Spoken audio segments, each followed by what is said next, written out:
Old School Lane Casual Chats is brought to you by oldschoollane.blogspot.com and is associated with Manic Expression, the Comic Book Cast, the Reopened Nickelodeon Studios in Orlando, Florida Facebook page, and for entertainment's sake.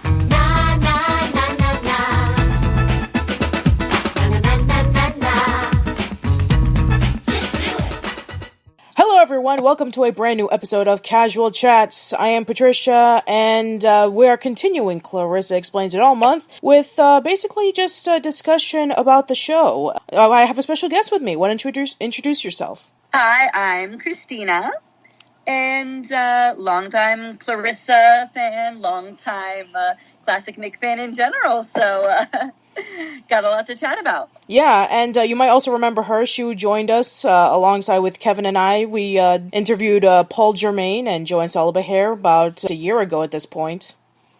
Was it that long? Yeah, it was that long, yeah. Where does time go? I have no idea. But yeah, so just about last week, Clarissa celebrated its 25th anniversary. So I guess we'll just discuss about the show, looking back on it, and talk about our favorite moments, characters, and why the show is still regarded as one of the best, like 25 years later. So, Christina, how did you get introduced to the show? It's kind of one of those things where I don't remember a specific moment where Clarissa wasn't in my life, if that makes sense. She's kind of such an every woman that she felt so organic to me as a kid, growing up. She reminded me of my big sister, and I wanted to be like my big sister, and I wanted to be cool like Clarissa. So I just remember, I couldn't have been more than 8 years old or so, and what I remember most first starting to watch it was just, of course, her style, how just cool Clarissa dressed.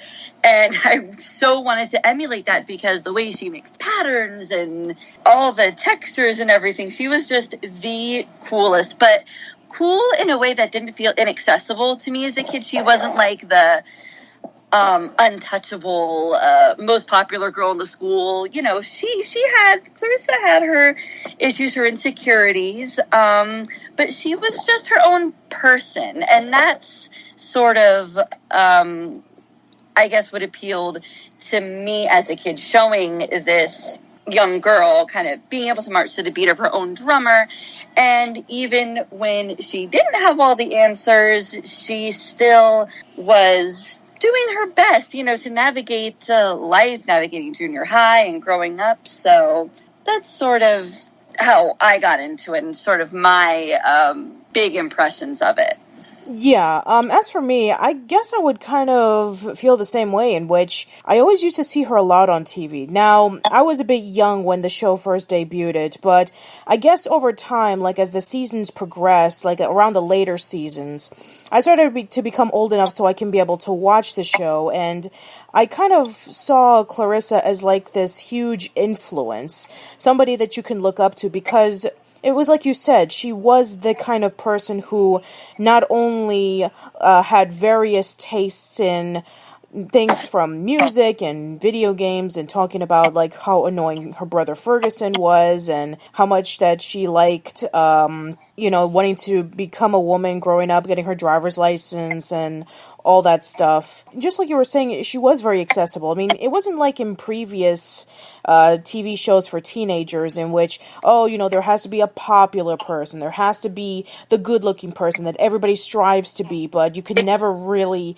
become because, it's Hollywood, they're so perfect. I remember recently, Emily Hart, the sister of Melissa Joan Hart, was stating on why she felt, in her opinion, that Clarissa resonated with a lot of girls, and that was because she wasn't like quote unquote good looking compared to the girls that are shown on TV today. Like, she was still a kid. She still had some, missing teeth, and she had bushy eyebrows, and she had like ratty hair, and the people were like saying, "Oh, why don't you have your hair fixed, and maybe we can, tweak your eyebrows a little bit." And her mom said literally, "No, she's a kid. What do you want her to do? Like some sort of like processed teenager that you would see in like those magazines?" It's like, no, she's an actual kid. And that's one of the things that I miss in like classic Nick shows, is that the kids that they would hire to portray the characters or to act in various shows, like You Can't Do That on Television, they were real kids.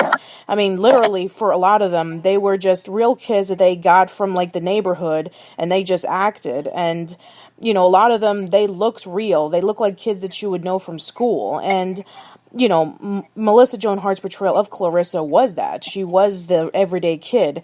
She looked nice, and, she liked dressing up, and she liked boys, and she liked all that stuff. But at the same time, she's the person who liked Pearl Jam, They Might Be Giants. She liked playing her computer games. She believed in aliens. She had a pet alligator named Elvis. So, yeah, I mean, that was what made Clarissa so cool to us. Clarissa isn't a name you heard or even hear, like, it's not unheard of, but it's definitely unique. Yeah, definitely. It's a very interesting name. Not a name that you would hear very often. And Mitchell Kriegman did say this in an interview that, the last name, Clarissa Darling, that was obviously a nod to, like, Peter Pan, in which it was named after the Darling family. Right, yeah, of course. And I actually grew up with a Clarissa, and of course the joke every day was, "Hey, Clarissa, can you explain it all to us?" So I'll have to show her this broadcast, but miss you, Clarissa. All right, love you. But yeah, I think any young woman of a certain age who grew up in that time period, I mean, I don't think there's one who would say that Clarissa didn't influence her. So yeah, definitely. All right, now that we got introductions out of the way, let's talk about the show. Let's talk about like the earlier seasons, the later seasons, and the characters and all that stuff. All right, so the show is fairly simple. I mean, it focuses on a teenage girl named Clarissa. She lives with her parents. She lives with her younger brother Ferguson. She has a best friend named Sam, and basically she would talk about what she was going through, what are her hobbies, her likes and her dislikes, and how she would do it was that she would interact with the audience, breaking the fourth wall, having like those little colored charts and describing about what's going on in one particular episode, and how she's going to be able to solve it. And for a lot of the cases, it doesn't end up very well. It ends up in pretty much in a disaster. And then, later on throughout the series, it would kind of follow in that trend, but at the same time, it would deal more into other topics. Like Clarissa would be going to school, we would meet up with her classmates. Also, she would have on and off relationships with various boys. One of them was actually a bully to Ferguson, and then they eventually started dating one another, named Clifford Spleenherfer. And it's very interesting of how he got introduced. Like, he just started off as like this tough bully, and then all he did when he first saw Clarissa was that he constantly sang to her. And then we have Sam, the neighbor who never uses the door. He always climbs up on a ladder. Yeah, that guitar string riff. And yeah, like that, exactly. Yeah, he was the best friend. He always hung up by her side, and they did various things together. There was one episode in which they actually considered dating one another, but it was so awkward that they just kind of just saw each other as friends and nothing else. But yeah, here's the thing. I think, in my opinion, the earlier seasons of Clarissa, I mean, they are iconic, of course, but it definitely shows its age. Like, it definitely just screams 90s. But I guess that's for a lot of people, that's what they find it so charming. But, there are some moments in which it can get a little bit distracting. Like, the clothes that Clarissa constantly wears, making herself look like she's cool. But some of them are just really, really really funny looking when you look back on it. And yeah, and her parents were very weird. They seemed like they were like, hippie children at one point, growing up during the 60s. I mean, her father's an architect who built like these strange buildings, the kind of strange buildings that you would see in like Ripley's Believe It or Not, like the one that was shaped like a pickle or maybe like a shoe or something. Her mom worked at a children's museum, but at the same time, she was known for cooking healthy, organic, vegetarian foods that mostly consisted of tofu, like the tofu casserole and the tofu sundae and so on and so forth. Yeah, her parent, I think that's what was so great about her parents' relationship was that Marshall was, again, the architect, even though he had his creative side with how he made the buildings, Janet was a bit more of the free-spirited hippie in a way with the organic food and the tofu. So I always loved, especially now that I'm older, you can appreciate it more, like that aspect of showing how her parents' relationship was. Yeah, and her parents' relationship was in a way in which it's kind of a bit dorky, but at the same time, you kind of appreciate the advice that they would be giving, like, later on. Like, kind of being really helpful, but it's kind of like, our relationship with our parents, in which, we don't really get it because our parents are so old-fashioned, their stuff is antiquated and passé, but for a lot of the stuff, it may be. But as time goes on, we start learning a thing or two about what our parents did, and we are able to take that in and put it into our own lives, regardless of what time period it is. Absolutely. And then we come into Ferguson. I mean, how many people did we know of that was like Ferguson? Like, kind of like a troublemaker, hugely into politics, hardcore Republican who looked up to Ronald Reagan and Dan Quayle. I don't know if kids today would even get into politics like that. It kind of reminds me of a younger version of Alex from Family Ties. But yeah. Going to say, sort of, even though Clarissa was a bit later, but yeah, there was sort of that almost showing the disconnect between the flower children hippie generation and their children becoming much more capitalist, much less of that free love, all that stuff. So I think, yeah, you do kind of see a mini relationship like Alex P. Keaton had with his parents. So, yeah, interesting parallel. Yeah, definitely. And, with Clarissa, she was a very interesting mixture between, like, wanting to become a woman, wanting to have her driver's license, wanting to put on her first bra, wanting to be able to go out and do other things, but at the same time, just trying to figure out who she was. She didn't really know who she was, even though that she clearly was talking about all the things that she did like. But that next step of wanting to become someone, it was prevalent in the later seasons, and even later on in Things I Can't Explain, which we'll be discussing about next time, because I have not yet read the book. You actually owned the book like months before I did. Oh yeah, I finished it ages ago, and it really is fabulous. Without spoiling it, you see Clarissa, basically, it's how you would expect her to be as an adult when now that she realizes she doesn't know everything. So there's some great, callbacks to a lot of little things in the show. It's great. So I can't wait for you to finish it and to kind of do a part 2 of this. Yes, we definitely need to do a part 2, because I really want to read the book and, see the continuation, because, I mean, I've heard a lot of great things about it. I remember when I first heard the announcement, I posted it on YouTube with, like, really bad quality audio and pictures. And funny thing that Mitchell Kriegman, the creator, actually saw that video of me doing that, and I'm like, oh no, I'm sorry, Mitchell. But seriously, I'm really, really thankful for that. Anyway, going back to the show, I'm going on tangents. For maybe the younger kids, maybe when they watch Clarissa Explains It All, maybe they won't get it on why it was such a huge, influential marvel for us people who grew up in the 90s. Maybe they'll just see it as like, oh, it's just this show in the 90s, and it's just this girl talking into a camera. It's just like every other, teenage show ever. It's like Girl Meets World. It's like Lizzie McGuire. But you have to understand that 91, there was not a show like this at the time. I mean, a lot of people, even back in the day, they even compared it to Blossom, which was another show that had a female protagonist that a lot of kids looked up to. Right. In fact, it's interesting because Melissa Joan Hart was very close to being a best friend of the character of Blossom. Know that. Yeah, I think that she was auditioning for that role, but she didn't get it, and she ended up getting Clarissa instead. Oh, that's so funny. Wow. And I didn't, now that you mentioned it, I didn't realize sort of, the kind of parallels with Blossom and Clarissa, how they were both influential in their own ways, in that time period. But yeah, I mean, I even see like pictures online about who wore the most ridiculous outfits, Blossom or Clarissa. But seriously, I mean, there's more to it than that. And with Clarissa in the later seasons, her going through her final years in high school and her just thinking about what's going to be the next step in her life, especially in the last episode in which her love of journalism, and she wrote that wonderful article about what's going to be the next step in our lives, and then it left us on this wonderful cliffhanger, and then it would have eventually led up to Clarissa Now, which was the CBS pilot, and that never picked up as a series, and then we had to wait another 20 years later for the continuation. But going back to the show, I mean, yes, on the surface, it may not be the most timeless, show for teenagers, maybe not even for Nickelodeon in general,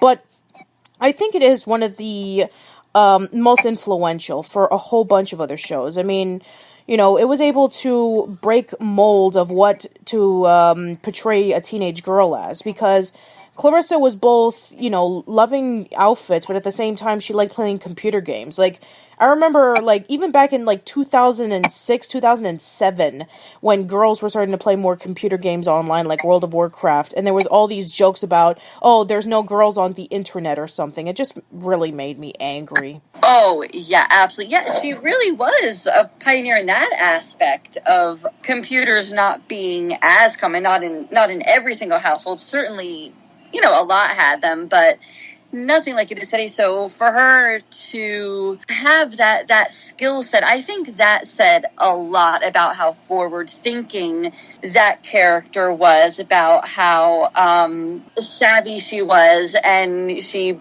obviously saw the future potential of games and the internet in general. So that was pretty cool. Even in the first season episode, No TV, in which the family couldn't watch TV for a week, instead of sneaking over to Sam's house and saying, hey, can I watch TV? She instead orders some sort of cable box from Russia and installs it by herself on the parents' cable box, and then she tries to connect it to her computer, and they ended up watching some Russian infomercials. It's how does one do that? How does a teenage girl in 1991 able to install a Russian cable box all by herself with no help? That is just amazing. It is. Classic. Yeah, and considering people, this is the same year that the Super Nintendo came out. I mean, those kind of skills, if Clarissa would have been around in the 80s, she would have immediately been hired for Atari to make all those games. Watch out, Howard Scott Warshaw and David Crane. Absolutely. Oh my god. So what was something that you took away from Clarissa? I guess at the end of the day, there were always those great lessons, wrapped up at the end of pretty much every episode, where Clarissa would try to break some rule or get around something her parents did. And, at the end of the day, she always realized that maybe other people know things too. I think that was a big takeaway, especially me as a kid who thought, I knew it all too.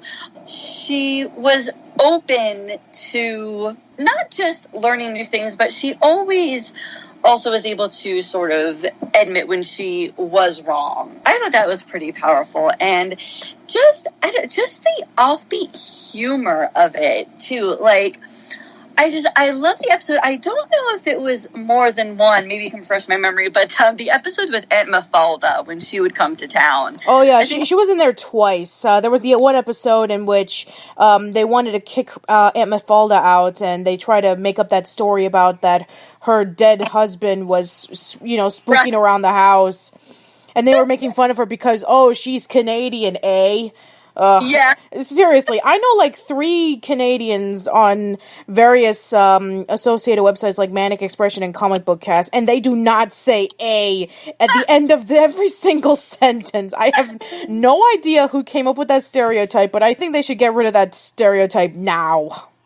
Yeah, exactly. But she was great. So just that offbeat, quirky humor is what I took away. And then also just going back to how her relationship with Sam was, I really did appreciate the fact that even though they kind of explored maybe possibly being more, I love that it wasn't pushed for them to be an official couple, because that's what typically would happen. That would be the cliche. I like that it was very natural the way that relationship progressed. So that sort of was a big deal to see growing up, that, oh, you can have a boy who's a friend. You don't have to push for anything more. Just, hang out with who you like to hang out with, and things progress naturally. So I loved that too. That is a great thing that you just said, because I cannot imagine nowadays of how many shows that there are in which every single time that there's a girl and a boy together, they always have to hook up. Like with Gordo and Lizzie, are they going to get together? Big Pete and Ellen, are they going to get together?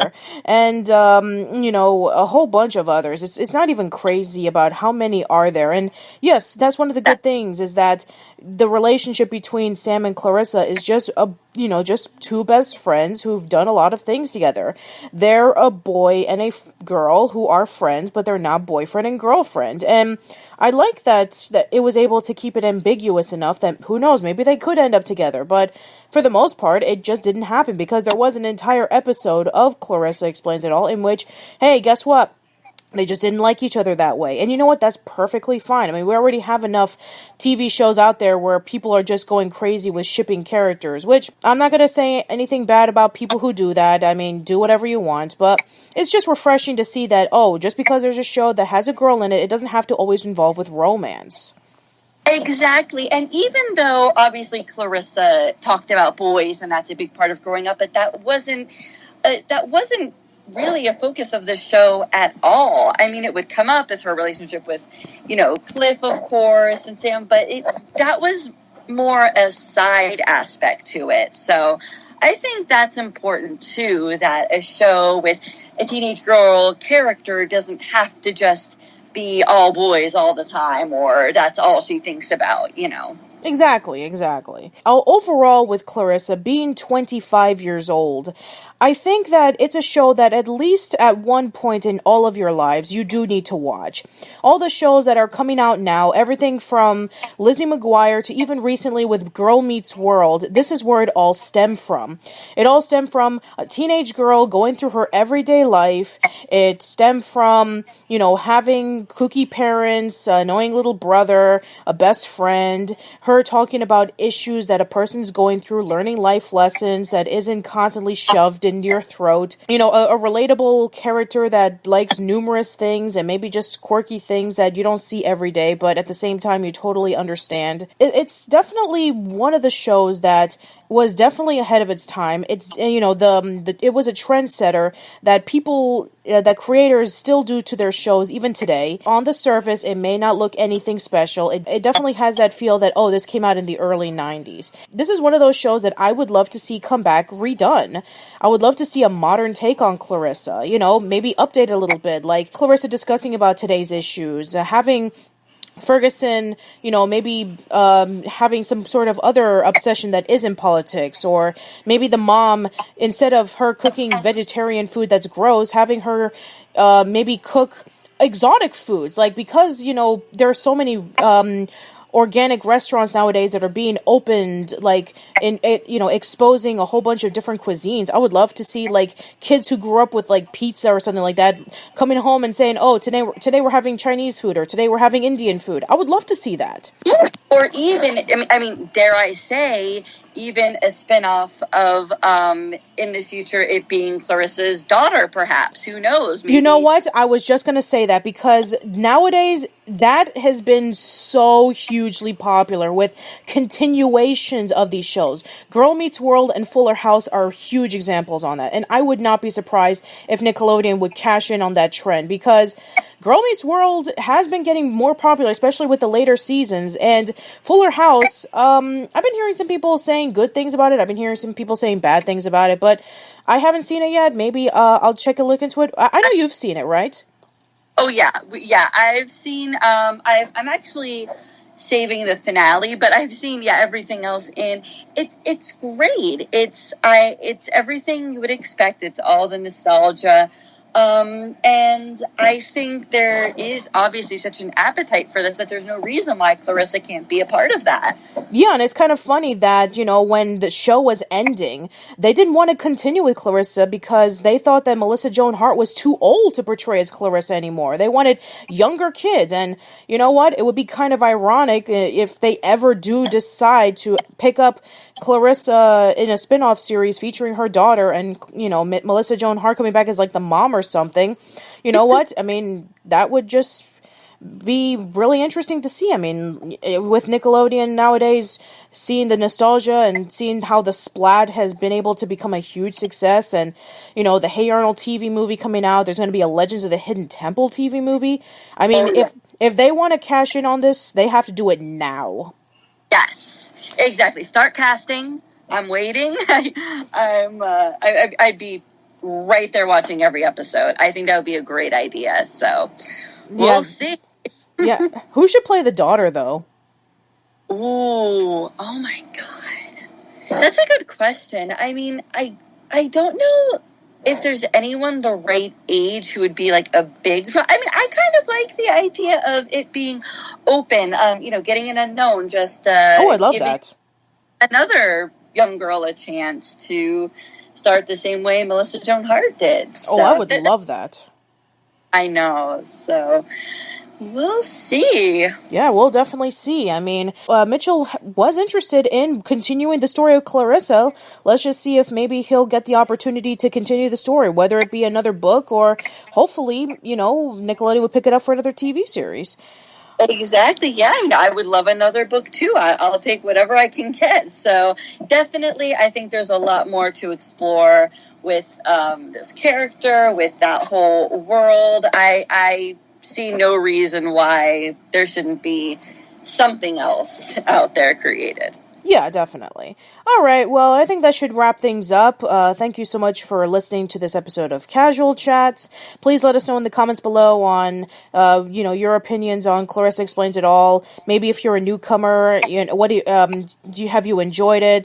Do you think maybe it's a little bit too outdated for you? That maybe you don't really understand on why it made such a lasting impact? Who knows?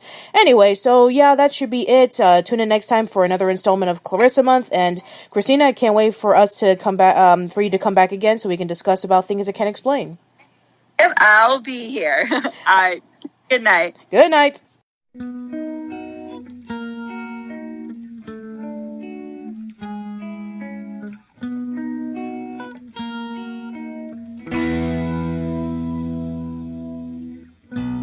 Like a picture in a locket, open to reveal. Got her future